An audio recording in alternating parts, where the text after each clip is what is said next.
నమస్తే, welcome to prime nine desk analysis. నేను మీ బ్రహ్మనాయుడు. మొత్తానికి టీడీపీ జనసేన అలయన్స్లో అయితే జనసేన పార్టీ సంబంధించినటువంటి ఆశావాహులు ఎవరైతే ఉన్నారో వారందరితో కూడా జనసేన అధినేత అయితే చర్చలు అయితే జరుపుతున్నట్లు తెలుస్తూ ఉంది. అయితే గతంలో చూసుకుంటే 2019 ఎన్నికల్లో జనసేన పార్టీ తరపు నుంచి పోటీ చేసిన అభ్యర్థులు చాలామంది చిత్తుగా ఓడిపోయిన పరిస్థితి ఉంది. రబ్బర్ చెప్పుల రాజకీయాన్ని జనసేన అధినేత గతంలో ఎంకరేజ్ చేశారు. అయితే అది ఇప్పుడు వర్కౌట్ అయ్యేటువంటి పరిస్థితులు లేదు అనేటువంటి ఒక క్లారిటీకి అయితే జనసేన అధినేత వచ్చారు. ఖచ్చితంగా సీరియస్ ఎలక్షన్ అయితే ఎవరైతే చేయాలనుకుంటారో, రాజకీయంగా ఆర్థికంగా సామాజికంగా ఎవరైతే బలంగా ఉన్నారో వారినే టికెట్లు ఇచ్చి ప్రోత్సహించేటువంటి పరిస్థితులు అయితే ఇటు టీడీపీతో పాటు జనసేన అధిష్టానం కూడా ఉన్నట్టు తెలుస్తూ ఉంది. అయితే ఈ మధ్య కాలంలోనే తెలుగుదేశం అధినేత చంద్రబాబు అయితే ఒక ప్రకటన చేశారు. రేసు గుర్రాలకు మాత్రమే టికెట్లు ఇస్తామంటూ చేసిన ప్రకటన అయితే చర్చనీయాంశంగా మారింది. అయితే జనసేన కూడా అదే స్టాండ్ని అయితే కట్టుబడి ఉన్నట్టు తెలుస్తోంది. ఇటు రాజానగరం నియోజకవర్గానికి సంబంధించి గతంలో 2 సార్లు తెలుగుదేశం పార్టీ తరపు నుంచి 2009, 2014లో పెందుర్తి వెంకటేష్ ఇక్కడ నుంచి తెలుగుదేశం పార్టీ తరపు నుంచి ఎమ్మెల్యేగా గెలిచారు. అయితే 2019లో అనూహ్యంగా జక్కంపూడి రాజా ఇక్కడ నుంచి ఎమ్మెల్యేగా గెలిచారు. తన తండ్రి జక్కంపూడి రామ్మోహన్ రావు రాజకీయ వారసుడిగా తెరంగేటం చేసినటువంటి జక్కంపూడి రాజా 2019 ఎన్నికల్లో గెలిచారు. అయితే జక్కంపూడి రాజా మీద ఓడిపోయినటువంటి పెందుర్తి వెంకటేష్ తెలుగుదేశం పార్టీ తరపు నుంచి అయితే చాలా స్తబ్దుగా ఉన్నటువంటి పరిస్థితి ఉంది. ఆయన ఎన్నికల్లో ఓటమి తర్వాత దగ్గర నుంచి కూడా నియోజకవర్గంలో పెద్దగా యాక్టివిటీలు ఏమీ చేయకపోవడంతో తెలుగుదేశం పార్టీ క్యాడర్ అయితే రాజానగరం నియోజకవర్గంలో అయితే కాస్త డౌన్ఫాల్ అయిందని చెప్పుకోవచ్చు. అయితే తెలుగుదేశం పార్టీ క్యాడర్ డౌన్ఫాల్ అయినప్పటికీ కూడా జనసేన పార్టీకి సంబంధించినటువంటి బత్తుల బలరామకృష్ణ ఇన్ఛార్జి బాధ్యతలు చేపట్టిన దగ్గర నుంచి కూడా జనసేన పార్టీలో ఒక జోష్ని అయితే పెంచిన పరిస్థితి ఉంది. రాజానగరం నియోజకవర్గంలో జక్కంపూడి రాజాకి కాంపిటీషన్ ఎవరంటే ఖచ్చితంగా బత్తుల బలరామకృష్ణ అని చెప్పుకునేటువంటి స్థాయికి ప్రస్తుతం బత్తుల బలరామకృష్ణ ఎదిగారు.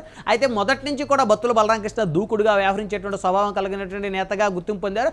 అనేకమైనటువంటి కార్యక్రమాలతోటి ప్రజా చైతన్యవంతమైనటువంటి కార్యక్రమాలతోటి నియోజకవర్గం మొత్తం తన వైపు తిప్పుకునేలా చూసుకున్నారు. ప్రభుత్వం మీద ఉన్నటువంటి వైఫల్యాలన్నీ కూడా ఎండగట్టడంలో బత్తుల బలరామకృష్ణ అయితే సక్సెస్ అయ్యారని చెప్పుకోవచ్చు.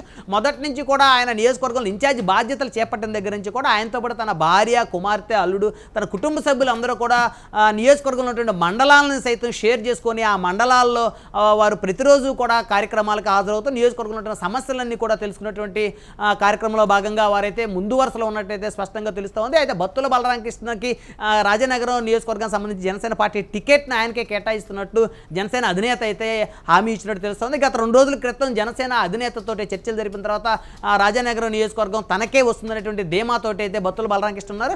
అయితే పెందుర్తి వెంకటేష్ ఎప్పుడైతే తెలుగుదేశం పార్టీ ఓటమి తర్వాత నియోజకవర్గంలో కార్యక్రమాలకు ఎప్పుడైతే దూరం అయ్యారో అప్పటి నుంచి కూడా ఈ నియోజకవర్గంలో జనసేన వర్సెస్ వైఎస్ఆర్సీపీగా మొదటి నుంచి కూడా సాగింది. అయితే బత్తుల బలరామకృష్ణ ఆర్థికంగా అత్యంత బలవంతుడైనటువంటి వ్యక్తి, అటు సామాజికంగా చూసుకున్నా కూడా కాపు సామాజిక వర్గానికి సంబంధించిన వ్యక్తి. ప్రస్తుతం జక్కంపూడి రాజాని ఎదుర్కోవాలంటే అదే సామాజిక వర్గానికి చెందిన బత్తుల బలరామకృష్ణకి టికెట్ ఇస్తేనే టీడీపీ జనసేన కూటమి ఇక్కడ నుంచి గెలుపొందేటువంటి అవకాశాలు ఉంటాయి. అయితే నియోజకవర్గంలో జక్కంపూడి రాజా మీద అయితే కొంత వ్యతిరేకత ఉన్నటువంటి పరిస్థితి ఉంది. ఆ వ్యతిరేకతని తనకు అనుకూలంగా మార్చుకోవడంలో బత్తుల బలరామకృష్ణ అయితే సక్సెస్ అయ్యారు. అయితే మొత్తానికి టీడీపీ జనసేన కూటమిలో కనుక బత్తుల బలరామకృష్ణకి టికెట్ ఇస్తే భారీ మెజార్టీతో ఇక్కడ నుంచి గెలిచేటువంటి అవకాశాలు ఉన్నాయనేటువంటిది అటు టీడీపీ జనసేన కూటమికి సంబంధించినటువంటి వర్గాలు అయితే చెప్తా ఉన్నాయి.